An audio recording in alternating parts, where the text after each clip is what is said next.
Saudamos você com a graça e a paz do Senhor Jesus. Que Deus abençoe grandemente a tua vida e hoje Ele possa abrir os teus olhos para a verdade.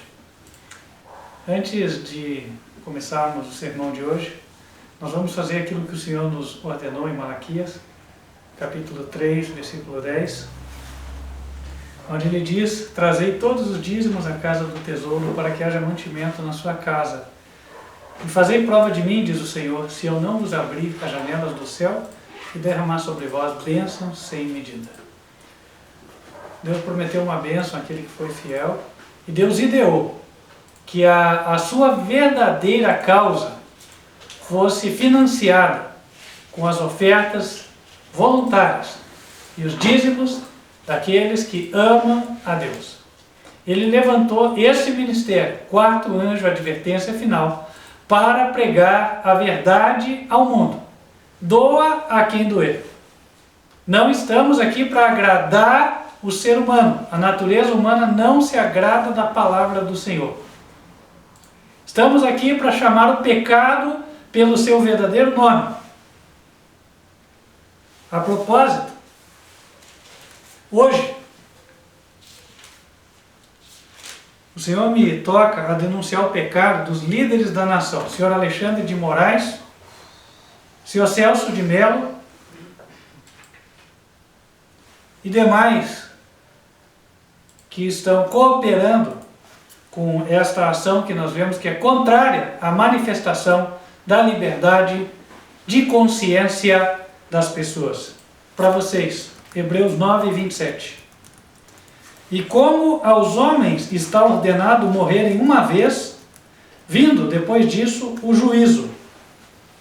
Logo, vocês serão apresentados e citados no tribunal de Cristo, e da sentença dele não haverá apelação. A sentença dele é justa e segundo aquilo que realmente aconteceu. Ele não aceita nada que possa perverter a justiça. Vocês e todos aqueles que estão operando de forma ímpia hoje, saibam que no céu estão sendo denunciados diante do tribunal de Deus e hão de prestar contas pelas maldades que vocês estão fazendo, pela prevaricação, que significa o mau uso do cargo. Eu me refiro, entre outras coisas, perseguição política, perseguição a pessoas de bem, a usurpação do cargo, a usurpação de competência, todos esses crimes dos quais vocês sabem são culpados. Estou denunciando vocês diante do tribunal de Cristo. Além disso,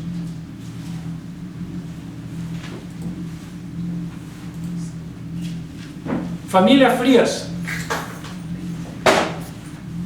do jornal Folha de São Paulo, família Marinho, da Rede Globo de televisão, vocês também estão sendo denunciados diante do tribunal de Cristo pelos anjos do céu, por estarem espalhando mentiras.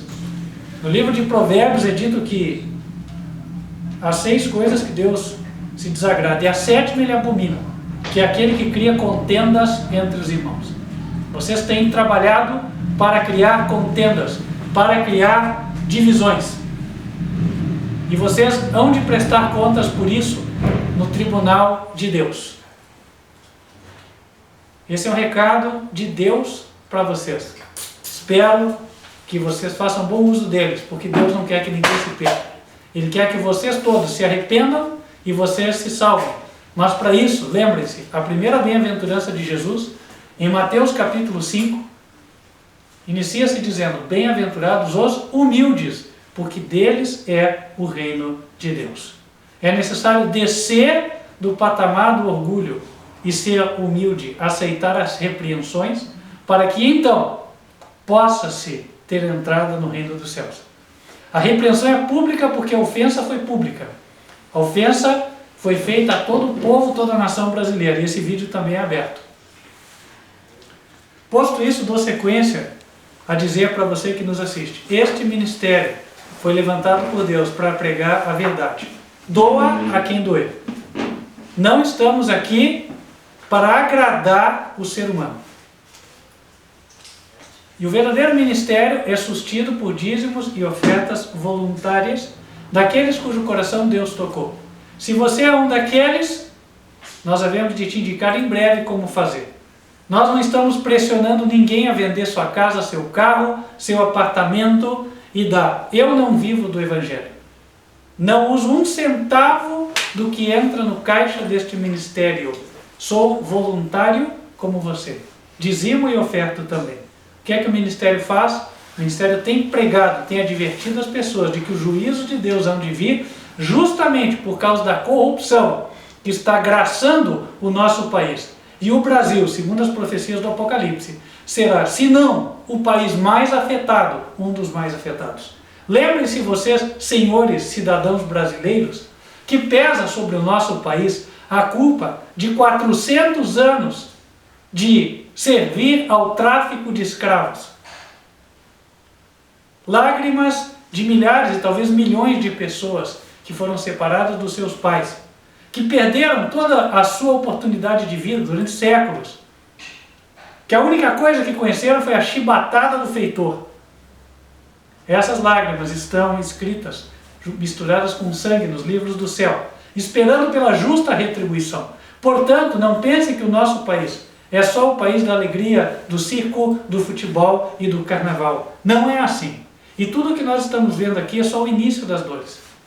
Nós estamos vivendo a seca jamais vivida aqui na região sul do Brasil. Não pensem que isso é um fruto do acaso ou um capricho da natureza. Esses são meros avisos de Deus daquilo que há de vir em breve. Ah, esse pastor fala desgraças, pois esta é a verdade. E em breve, você que hoje não deu atenção, vai lembrar que escutou a verdade. A verdade não é aquilo que se esperava. A verdade não é aquilo que eu quero ouvir. A verdade não é politicamente correta e nem é conveniente. Mas a verdade é, foi e sempre será a verdade. E mais, a verdade se estabelece por si mesma, porque o peso de evidência que ela tem é a sua própria natureza, ser verdade. Posto isso,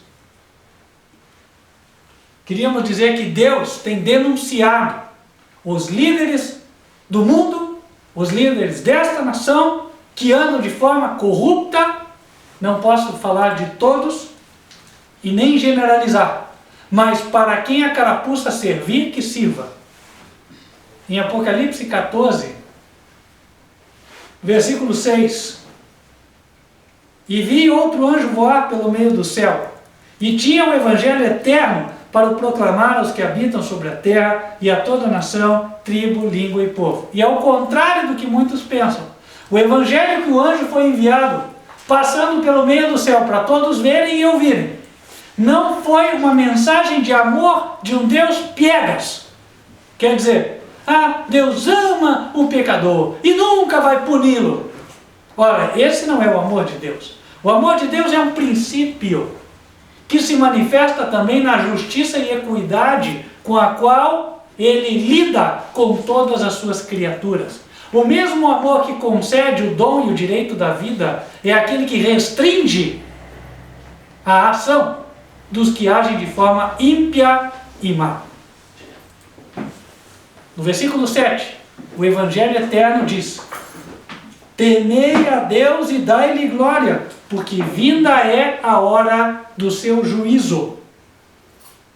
Deus vai julgar o mundo e as pessoas por aquilo que está sendo realizado. E não pense você, por ser só um cidadão comum e não ser líder da nação, que está fora desta mensagem. Não está.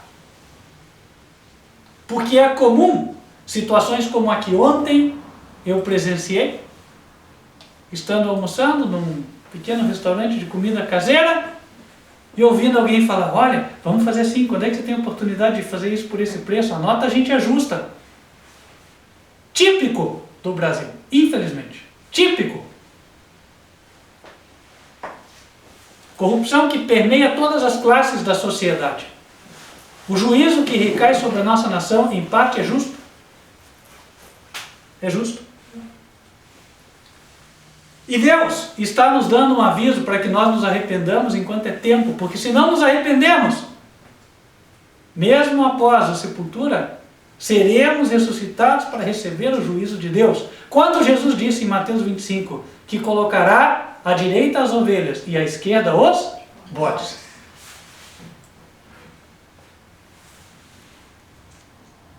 E o que ele dirá aos bodes? Malditos, apartai-vos de mim, para o inferno preparado para o diabo e seus anjos, porque eu tive fome e não me destes de comer. Eu tive sede e não me destes de beber. Eu estive nu e não me vestistes. Eu estava preso e não me visitastes. E eles vão perguntar, quando, Senhor? Ele falou, quando fizeste a um dos meus pequeninos, a mim o fizeste. As pessoas estão agindo em prol dos próprios interesses, para deixar o povo passando fome, para deixar o povo sem trabalho, para deixar o povo nu. E vocês acham que isso vai ficar impune aos olhos de Deus? Não vai ficar. Não está ficando. Ora, é necessário que surjam vozes em clamor do que é justo e do que é direito. A igreja não foi levantada só para se ficar agradando aqueles que vêm assistir o culto. A igreja foi levantada para levantar-se a moral das pessoas que nela vêm e da nação como um todo. E isso não tem acontecido. Por isso o Senhor em Apocalipse, capítulo 14, versículo 8, denuncia. Caiu Babilônia. Babilônia vem do termo Babel, que significa confusão. E adequadamente se caracteriza, as igrejas de forma geral, hoje em dia, que têm perdido o foco e o senso da sua missão. O seu objetivo deveria ser levantar a moral dos seus membros, levantar a moral da família, levantar a moral da nação, e não colocar pastores homossexuais e lésbicas. E não dizer que, tem que respeitar tudo, a pessoa venha como está, fique assim. Não vai para o céu uma pessoa assim, vai para o inferno. Esse pastor pode ser preso. Paulo foi preso? Pedro foi preso? O apóstolo João foi preso? Ora, os verdadeiros apóstolos foram presos. Por quê? Nunca, em nenhuma época, a sociedade esteve pronta para ouvir a verdade. Nunca.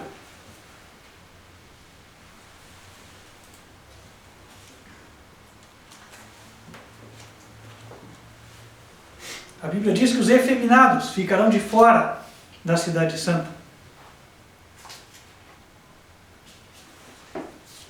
E ela usa, em Apocalipse 22, verso 15, o termo cães, para se referir aos homossexuais.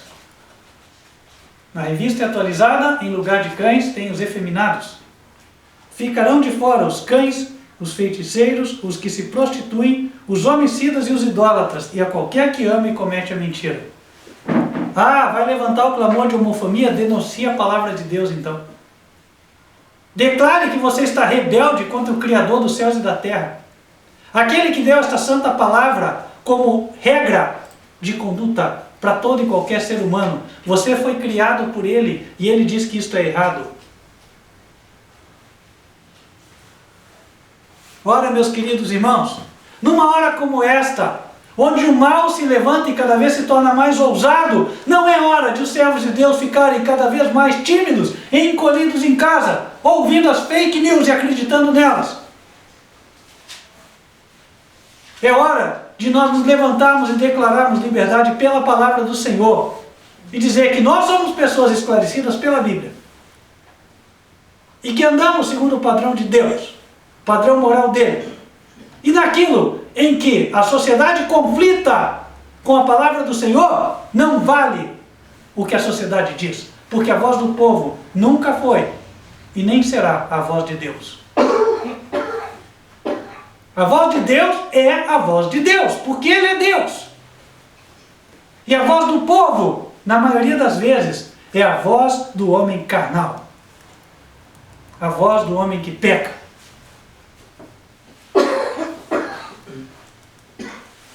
Meus queridos irmãos, os valores que realmente enobrecem o ser humano estão sendo traídos e pisados. E nós não podemos ficar calados diante de tudo isso. Onde estão os homens e mulheres de fé, à semelhança do que ocorria na antiguidade? dispostos até a dar o sangue por aquilo que é justo, por aquilo que é honesto. O que temos visto hoje, até entre aqueles que professam a fé, muitas vezes, covardia, medo.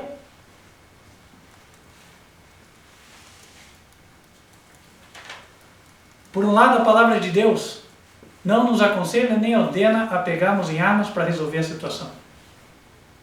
Deus não quer que nós passemos a resolver as coisas na sociedade pelo nosso braço. Mas Ele quer que nós declaremos com ousadia e intrepidez as verdades que Ele nos deu. Certa vez o Senhor Jesus disse: o que ouvides pelo ouvido, denunciai-o sobre os telhados. Quer dizer, fale para todo mundo ouvir.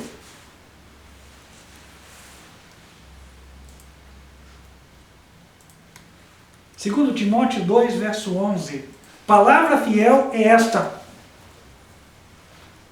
que se morremos com Ele, também com Ele viveremos. Se sofrermos, também com Ele reinaremos. Se o negarmos, também Ele nos negará.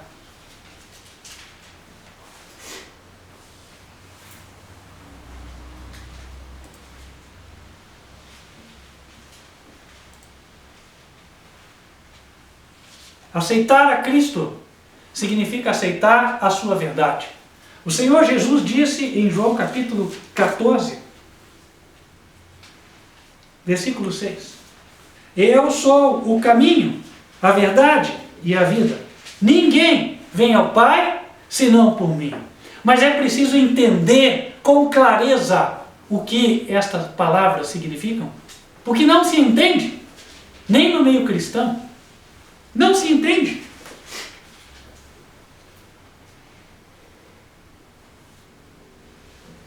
O que significa vir por Jesus? Em 1 João, capítulo 3.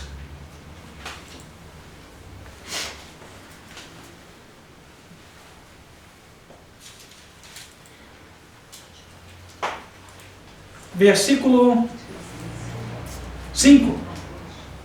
E bem sabeis que Ele se manifestou para tirar os nossos pecados, e nele não há pecado.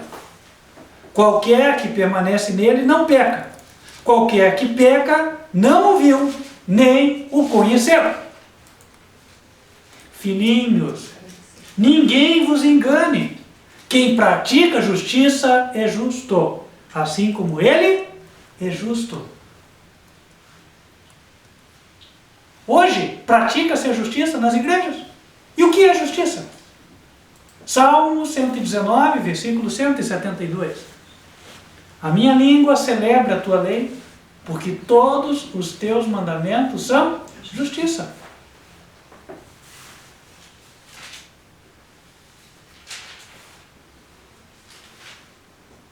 Justiça é obediência na prática aos 10 mandamentos de Deus. Não é só na teoria. O politicamente correto está fora da Bíblia. Absolutamente fora.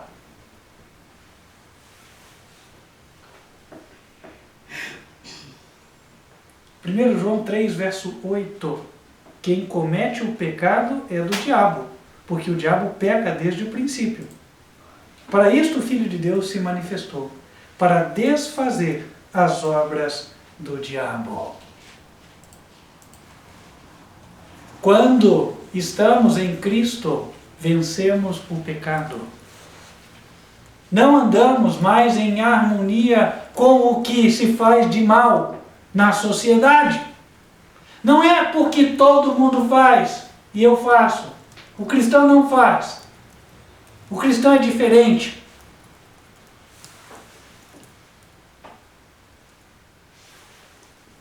Versículo 9 de 1 João, capítulo 3. 1 João 3, verso 9. Qualquer que é nascido de Deus não comete pecado, porque a sua semente permanece nele, e não pode pecar, porque é nascido de Deus.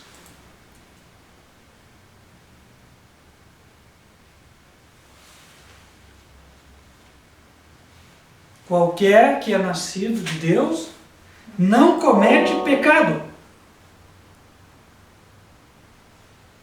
Já pararam para meditar nisso? Se a pessoa for nascida de Deus, não peca. O contrário também é verdadeiro. Se a pessoa não for nascida de Deus, peca. Mas como é que nós vemos então na cristandade tanto pecado? Quem sabe, até nas nossas vidas. Nós precisamos entender o Evangelho, e eu posso dizer para os irmãos que mesmo na cristandade, em geral, não se compreende.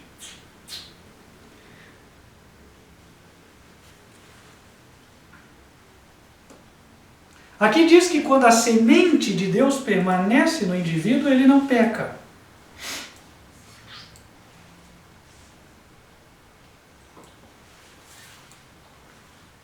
Qual é a semente de Deus? Abram em Mateus, capítulo 13. Evangelho de Mateus, capítulo 13.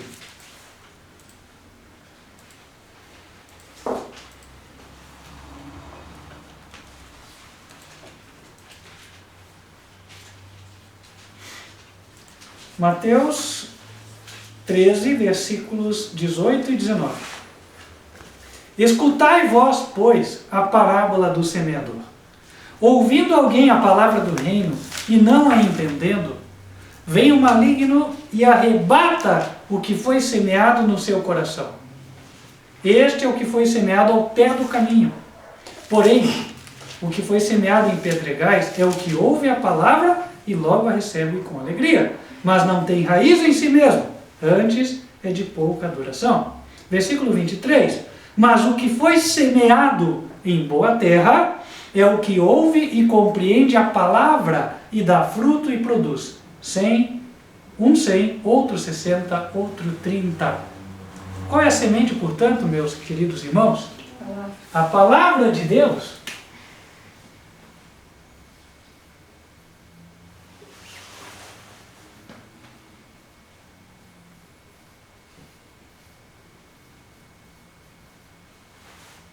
Agora, abram em Colossenses, capítulo 3, versículo 16.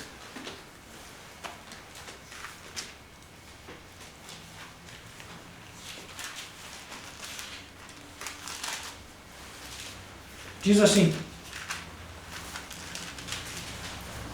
a palavra de Deus habite em vós abundantemente, em toda a sabedoria, ensinando-vos e admoestando-vos uns aos outros, com salmos, hinos e cânticos espirituais, cantando ao Senhor com graça em vosso coração.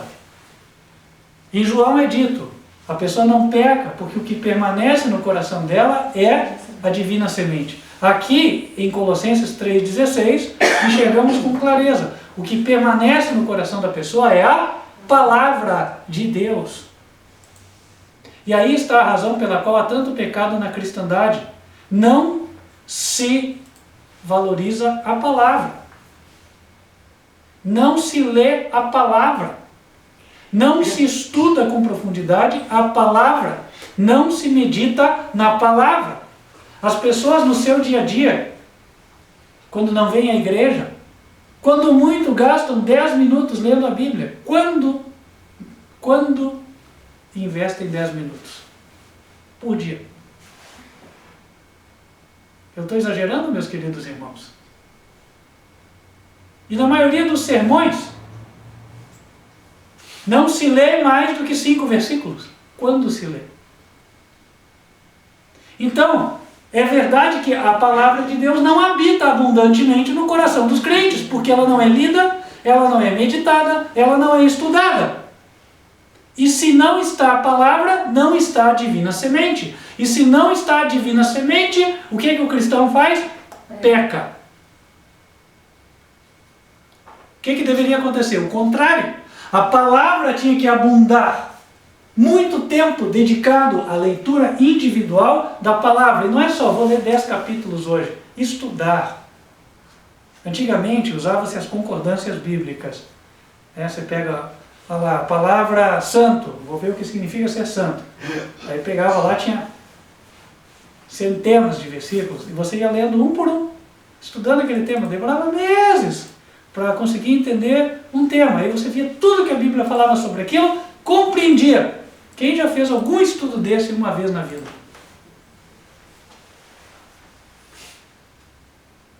Entendem?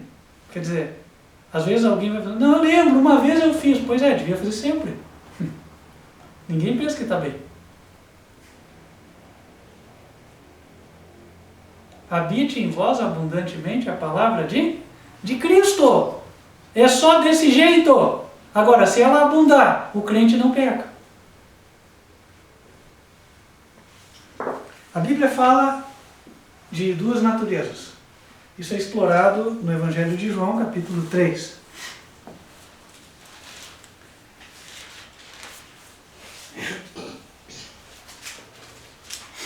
Versículo 6.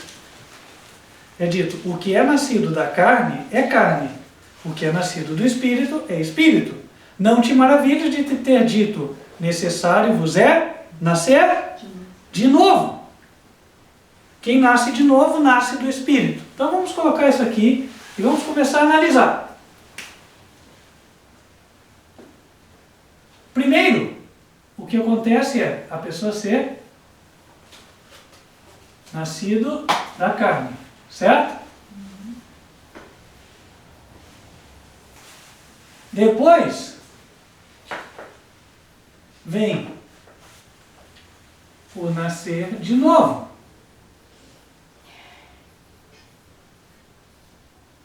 Que também tem a ver com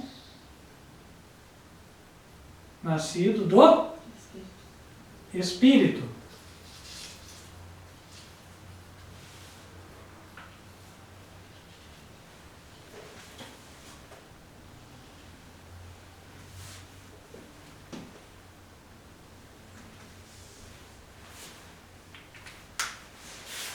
O que vem primeiro é esse aqui.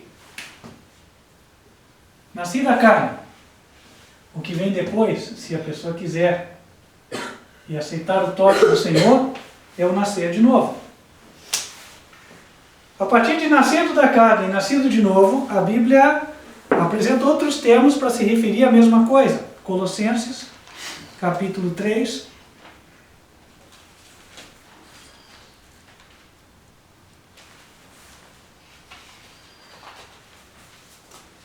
Versículos 9 e 10.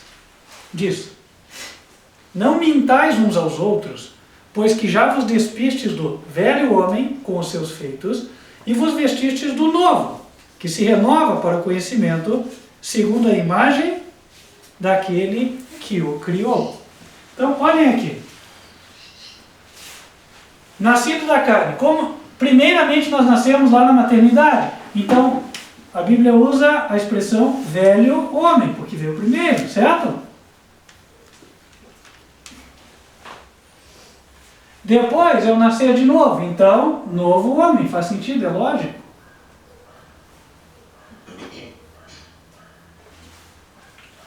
Correto? Desnecessário abrir textos para colocar quem é nascido da carne, quem é o velho homem. Ele tem a natureza, o quê? Humano.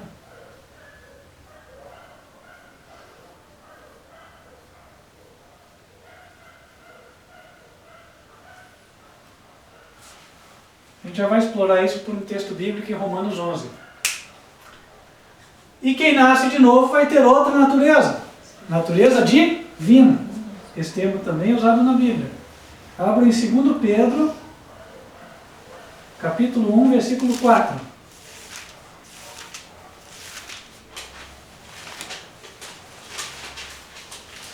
Nós temos que aprender essas coisas, irmãos, para que nós sejamos o que Deus espera que nós sejamos.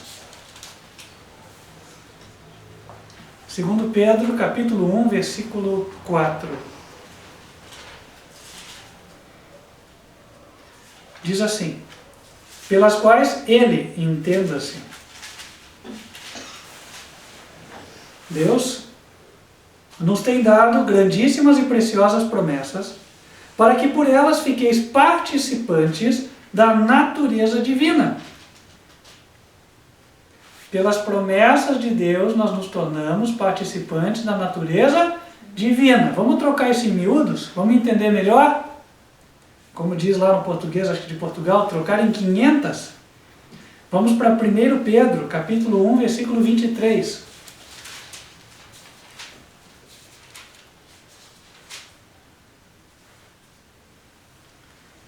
Diz assim: sendo de novo gerados, não de semente corruptível, mas da incorruptível, pela palavra de Deus, viva e que permanece para sempre.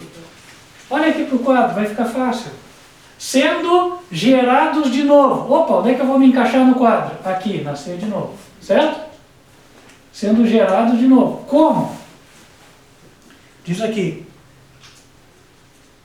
pela palavra de Deus. Então, como é que eu sou gerado? Eu nasço de novo. Eu recebo a natureza divina pela palavra de Deus.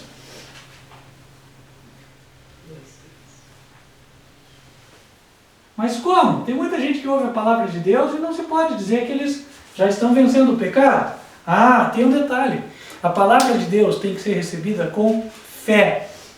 O apóstolo Pedro diz que é por meio das promessas que nós nos tornamos participantes da natureza divina. Nós lemos agora há pouco. Isso envolve a fé. E aí nós vamos entrar no que o apóstolo Paulo apresenta em Romanos, capítulo 11.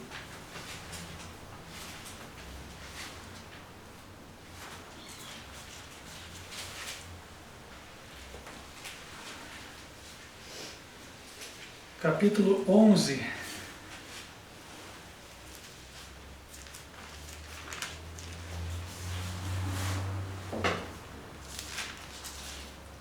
Aqui ele está falando dos gentios que se converteram em comparação com os judeus que ainda tinham rejeitado a Jesus e não tinham se arrependido.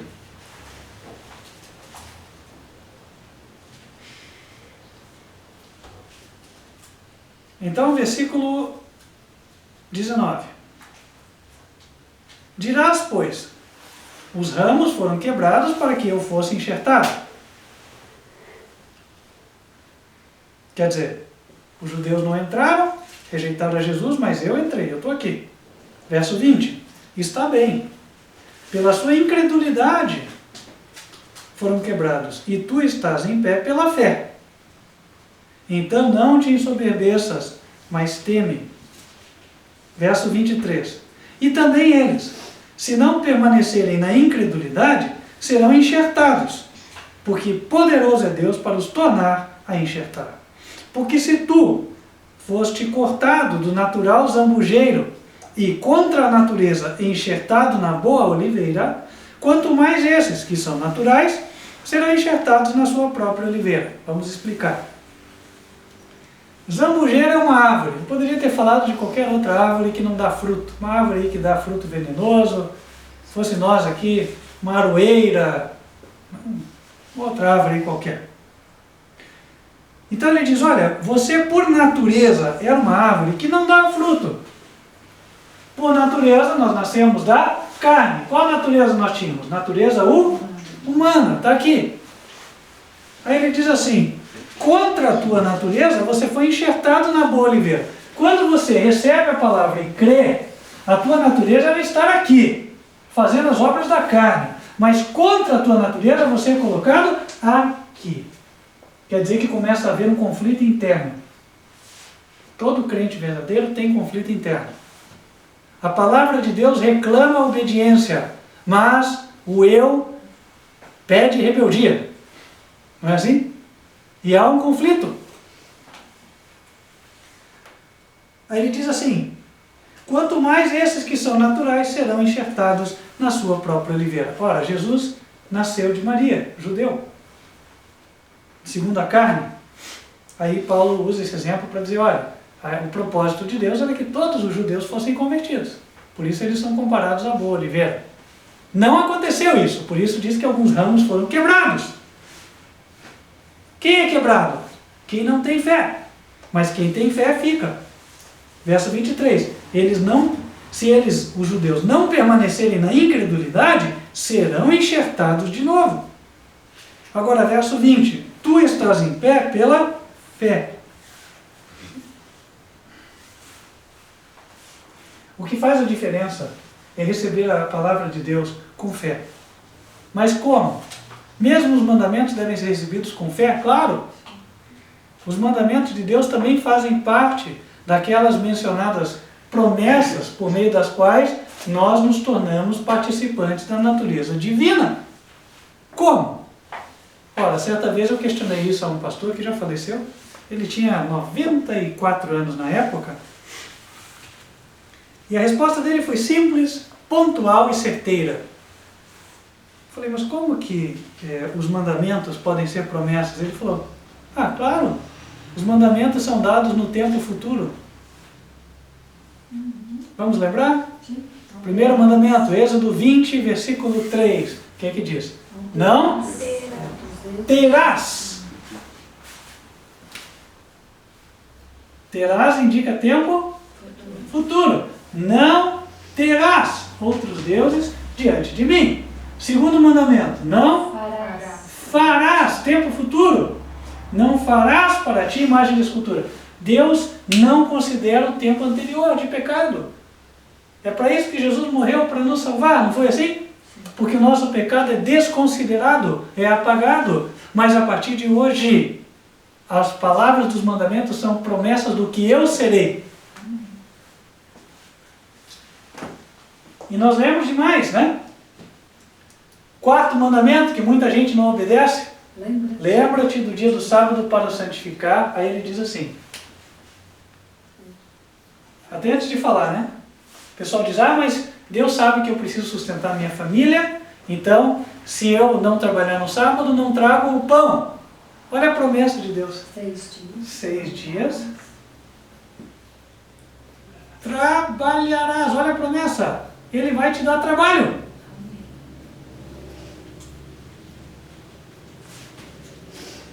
Mas no 7º dia, daí o que ele diz? Não farás nenhuma obra. Êxodo 20, versos 8 até 11. Tempo futuro. Mas aquele lá não é um cristão, porque ele nunca respeitou a mãe dele. Bom, ele diz, honra teu pai e a tua mãe, para que se prolongue o teu dia. É interessante, né? Que esse é o único que não fala no futuro, é do presente. Converteu, imediatamente isso acontece. Não demais. Até porque quem não respeita pai e mãe não respeita a Deus. Porque Deus é pai. Deus nos ensina a nos dirigirmos para com Ele, falando, Pai nosso que está nos céus. Depois, não matarás. Olha, tempo futuro. Matarás. Não furtarás. Não adulterarás. Opa, errei, eu sento aqui. Agora eu estou vendo. Não trabalharás. 6 dias trabalharás. Está aqui. Então, meus queridos irmãos, aquele que se achega a Cristo, que conhece Ele, passa a ter esta experiência aqui. A palavra de Deus, aquela que ele lê, se torna a prática da sua vida. Porque ele crê nela como uma promessa. E a promessa se cumpre. Mas como eu sou fraco? Tudo bem, mas Deus falou que as palavras dele são espírito. Note que a Bíblia diz que aquele que nasce de novo é nascido do Espírito. O Espírito é o Espírito o quê? Santo. Diga, irmãos. Espírito Santo. Espírito Santo. Santo, não é espírito de rebeldia. Certo? Então o que acontece é que quando o ser humano se converte, ele se torna santo. Amém.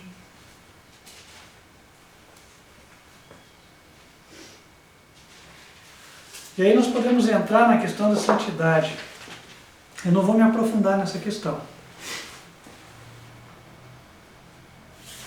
Mas eu quero trazer um conceito que é importante.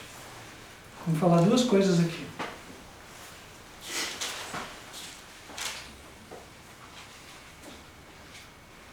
Abram em Efésios, capítulo 4, verso 24. O que acontece com quem se converte?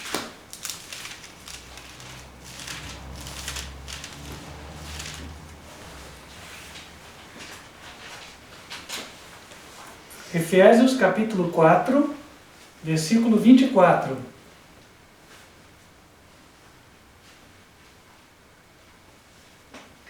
Diz assim: e vos revistais do novo homem que, segundo Deus, é criado em verdadeira justiça e santidade. São duas coisas. E eu vou aqui atacar um conceito que pode até ter sido de muitos aqui. Antigamente se ensinava, e em muitos lugares ainda se ensina, que quando a pessoa se converte, Deus a declara justa. É como se ela nunca tivesse pecado, mas na verdade ela é pecadora. Ah, ela é vista como justa, mas não é vista como santa. A partir de hoje vai começar um outro processo, onde Deus vai trabalhar até que ela se torne santa. Quem já ouviu isso aí? Bom, talvez eu devesse perguntar quem não ouviu. Certo? Porque isso é pão comum. Na maioria das igrejas. Mas o que a Bíblia diz é outra coisa. O novo homem, aquele que se converteu, aquele que nasceu de novo, ele é criado já em duas coisas: justiça e santidade. Vou escrever aqui.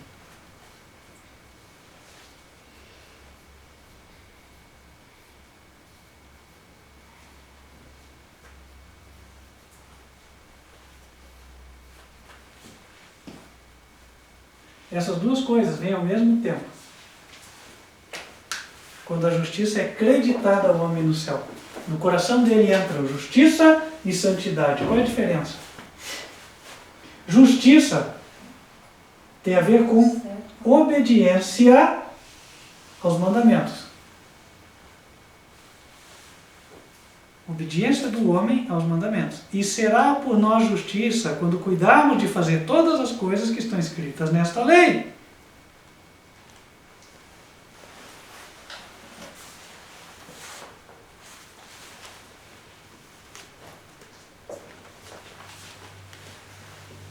Agora, e santidade é o que então? Abram em 1 Tessalonicenses, capítulo 4, versículo 7.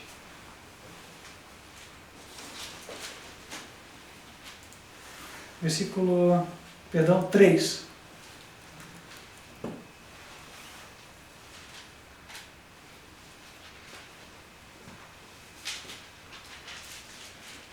Perdão, irmãos, vamos com calma aqui. 1 Tessalonicenses 3, verso 13. Diz assim: para confortar o vosso coração, para que sejais irrepreensíveis em santidade diante de nosso Deus e Pai. Então, a santidade tem a ver com estar em harmonia com Deus. A santidade tem a ver com participar da natureza divina. Vamos abrir em Levítico, capítulo 19, versículo 1.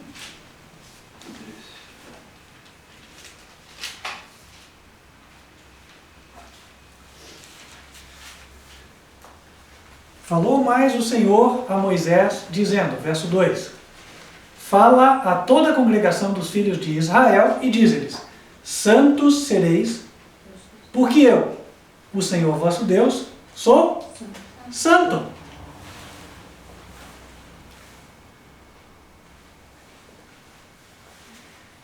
Então o que acontece é,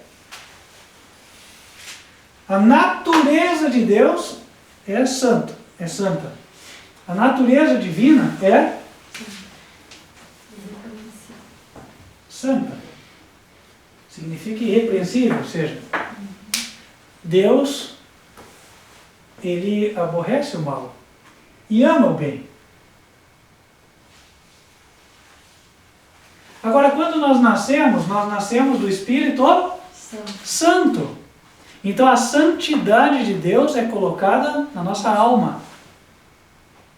De tal maneira que aquele que antes amava o pecado, agora ama a justiça.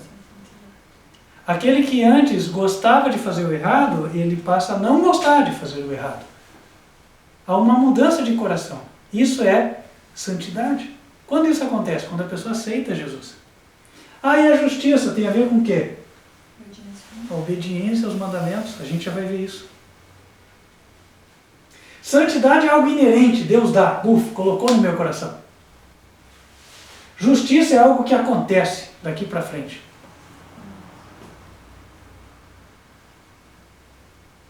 Claro que eu não estou me referindo à justiça acreditada, aquela que Jesus deu para apagar o meu passado, certo? Eu estou falando da justiça que vem daqui por diante. A pessoa se converteu, agora ele é criado em justiça e santidade. Justo e santo na presença de Deus, ao mesmo tempo. Então vamos devagar. Justiça, só para confirmar o conceito. Romanos 8.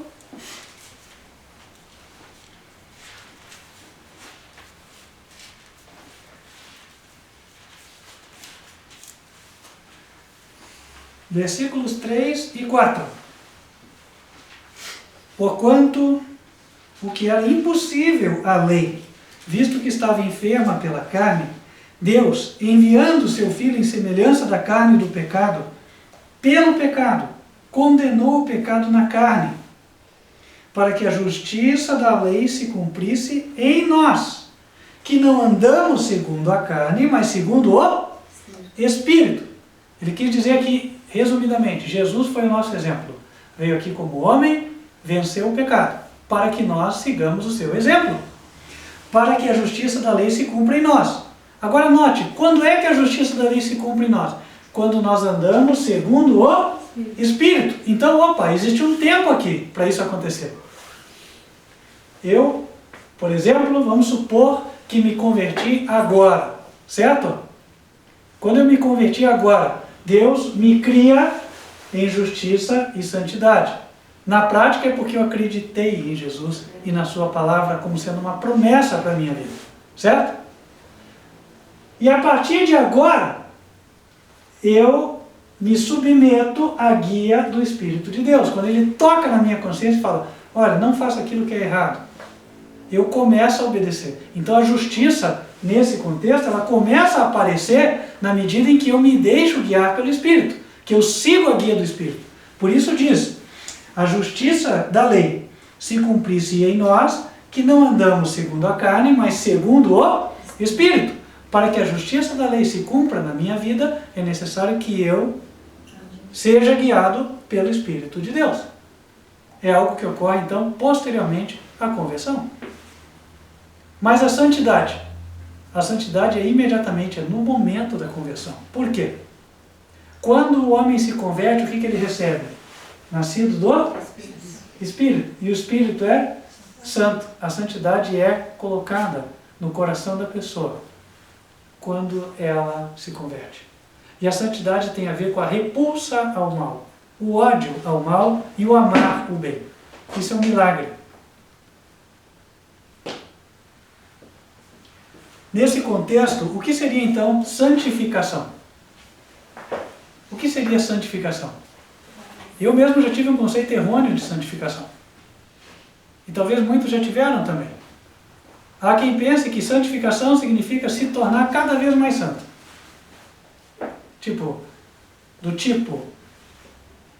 Deus deu um pouquinho, eu sou um pouco santo. Amanhã eu sou um pouco mais santo. E depois eu sou mais santo ainda. Né? Ou eu sou um santo, mas não na profundidade. E aí eu me torno santo mais profundamente. Ora, o conceito é ou é santo ou não é santo. Não tem meio termo. 1-0. É 1 ou 0. É lógica. Ah, essa é a ideia do pastor? Não é não. Abram lá em João capítulo 17. É o próprio Jesus que nos dá a entender isso. João 17,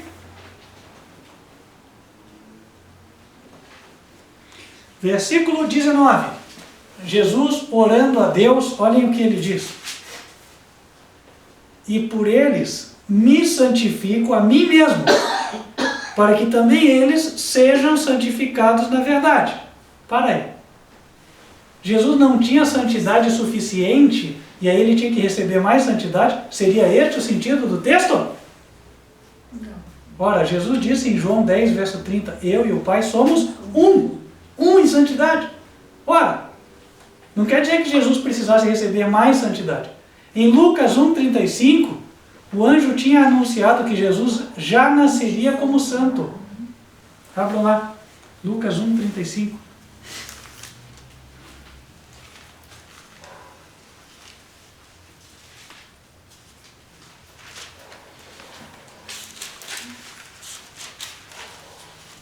Diz assim,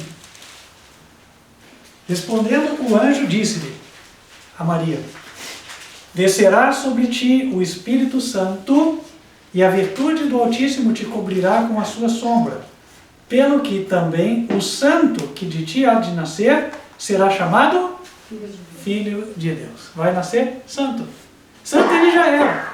Então como é que ele diz lá no fim do seu ministério, por amor dos discípulos, eu me santifico. O que significa então ser santificado? Vamos abrir em 1 Tessalonicenses, capítulo 4, versículo 3. A resposta é clara e simples, meus irmãos. Porque esta é a vontade de Deus, a vossa santificação. Como é que é? 1 Tessalonicenses, capítulo 4, versículo 3, diz, porque esta é a vontade de Deus, a vossa santificação, que vos abstenhais da prostituição. O verso, por princípio, nos ensina uma coisa. O fato dele mencionar a prostituição aqui, simplesmente nos leva a entender que deve ser evitado o que é mal. Mas em lugar de prostituição poderia estar qualquer outro pecado. A santificação é abster-se do mal. A palavra abster-se pode não ser tão cotidiana para nós, mas se a gente falar de abstinência, isso é bem mais compreendido, certo? Eu estou em crise de abstinência, drogado sabe disso. Pessoa que usa drogas, né? E aí, ela quer parar de usar a droga e fala, estou em crise de abstinência. Eu estou me negando à droga. O corpo pede, mas eu digo não. Então, santificar-se significa abster-se do mal ou permanecer santo. Não perder o que já se recebeu. A santidade. Então, a obra da santificação, quando é dito que a santificação é obra de uma vida, não é porque cada vez eu vou ficando mais profundamente santo, não. É porque sempre eu vou cuidando de não perder o que eu já recebi, a santidade que eu recebi. Cada vez que eu me abstenho de fazer o mal, eu mantenho a santidade. Cada vez que eu pratico o mal, eu abro mão da santidade em favor da impiedade. Entendem, irmãos? Ficou claro o conceito? Portanto, que ninguém se engane. Quem realmente está em Cristo é quem foi criado em justiça e em santidade. Ou seja, ele passou a aborrecer o mal e hoje ele luta e vence o pecado. Como? Porque nele habita abundantemente a palavra de Deus. Ele dedica tempo para estudar a palavra, para aprender de Deus. E cada vez que ele aprende, ele ora e ele busca colocar em prática. Quando estudamos a palavra de Deus, estamos recebendo de Deus, recebendo do Espírito que nos fortalece.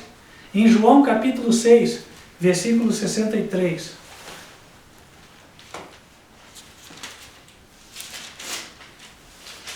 Jesus falou, o Espírito é o que vivifica, a carne para nada aproveita.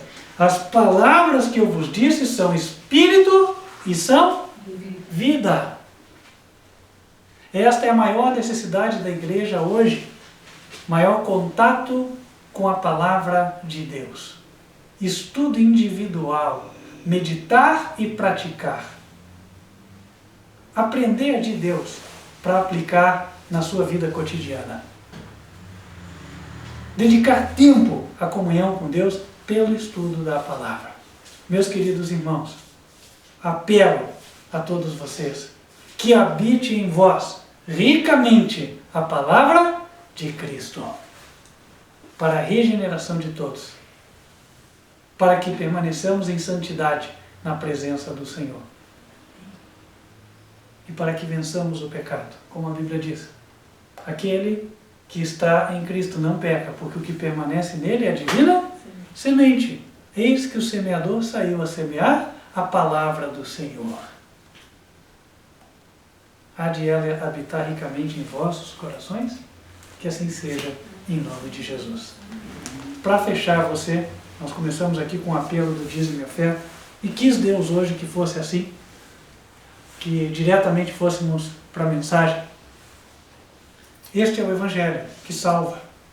Se você está convencido de que este ministério quarto anjo, advertência final, realmente foi levantado por Deus para realizar uma obra singular, apresentar uma mensagem singular, que eu nunca ouvi em nenhum outro lugar, mas que é a verdade. E Deus te convenceu de que você deve fazer parte deste ministério, peça o batismo. Peça o estudo bíblico. Nós estamos aqui para te auxiliar. Tome nota do WhatsApp. Se está fora do Brasil, 55, no Brasil, 41 99509 8425. Da mesma maneira, se Deus te tocou de que esta é a casa do tesouro, onde há o mantimento da verdadeira palavra, o entendimento correto da Bíblia, então Deus está te tocando a enviar os dízimos e ofertas para o lugar onde você sabe. Não vai haver nenhuma pressão, não vai haver nenhum discurso de convencimento com base em técnicas psicológicas. Ou Deus tocou, ou Ele não tocou. E se Ele tocou, você pode entrar em contato e conversar, vai ser instruído quanto a como fazer a tua entrega. Nosso número, repito, 55 para quem está fora do Brasil, no Brasil, 41 99509 8425. Esta mensagem tem que chegar ao mundo inteiro. Para promover ou demonstrar a transparência, este ministério oferece relatório de aplicação mensal dos dízimos e ofertas para quem é realmente dizimista e ofertante. Se você for, basta apresentar os comprovantes e pode solicitar o relatório. Ora, tudo que Deus pode fazer, que o homem pode fazer, está sendo feito. Agora é com você. Nós vamos fechar orando. Quero pedir a Deus pela tua vida. Quero pedir a Deus que toque o teu coração. Que habite em você ricamente a palavra de Cristo. E que você seja uma nova criatura. Você tenha a natureza divina. Você seja um novo homem. A palavra de Deus habite em você. Você tenha nascido do Espírito Santo. E Deus possa dizer a teu respeito o que está em Salmos 82, verso 6, que é inclusive maravilhoso. Eu disse, vós sois deuses, vós todos sois filhos do Altíssimo. Deus nos reconhece como membros da sua própria família quando somos convertidos participantes da sua santidade. Quando temos esta experiência. Por quê? Assim como Ele repudia o mal no seu coração, nós também seremos. Também repudiaremos o mal nos nossos corações e demonstraremos isto na vida. E a nossa santidade testificará de que somos membros da família. Por isso Ele diz, vós sois deuses. O termo divindade não se refere a ser Deus, porque nós não somos deuses como Deus o é na essência. Nós não somos criadores. O termo divindade se refere à santidade. E é por isso que a Bíblia diz, com respeito a Jesus, em Colossenses 2, verso 8, nele habita corporalmente, no seu corpo, a plenitude da divindade. A plenitude da santidade de Deus está ali. Mas é o desejo de Deus que a plenitude dele esteja em nós também. não menos do que esteve em Jesus. E eu me estendo um pouco mais aqui, mas eu sei que é para benefício de vocês.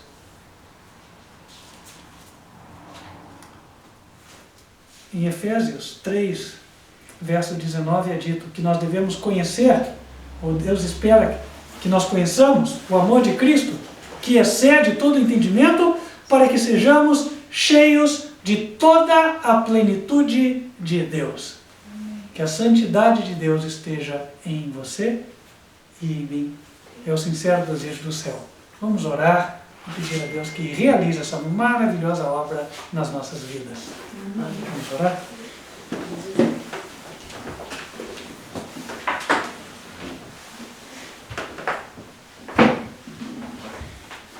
Senhor, nosso grande Pai que nos altos céus habitas, nós queremos só te louvar e agradecer. O Senhor é maravilhoso. Na tua sabedoria, nós nos vemos como pó. Digo, ao contemplá-la, nos vemos como nada. Ela é maravilhosíssima para nós. A ciência da salvação é algo que, muito gradativamente, vamos compreendendo, mas nos maravilhamos ao admirá-la. Ó Senhor, pedimos que o Senhor venha implantar a santidade em nossos corações.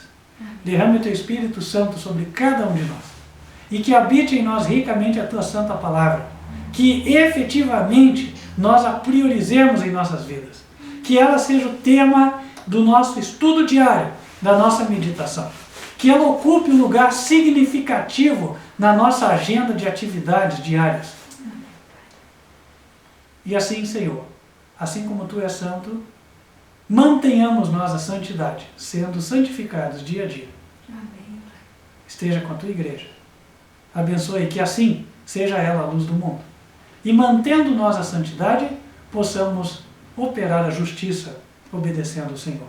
Amém. Pedimos estas bênçãos em nome de Cristo Jesus, agradecidos porque recebemos. Amém. Amém.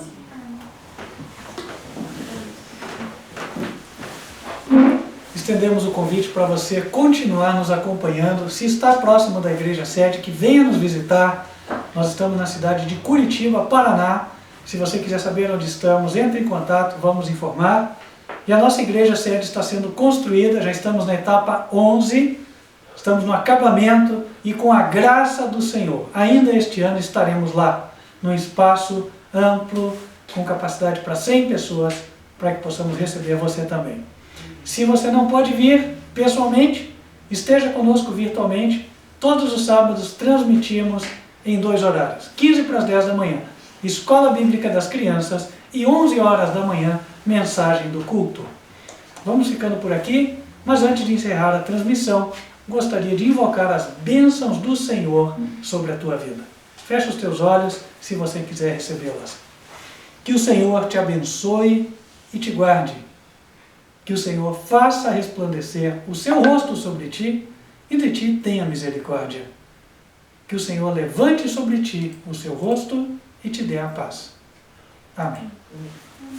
Que Deus abençoe a tua vida. Espero, nas próximas oportunidades, podermos estudar juntos a palavra do Senhor mais uma vez. Até lá.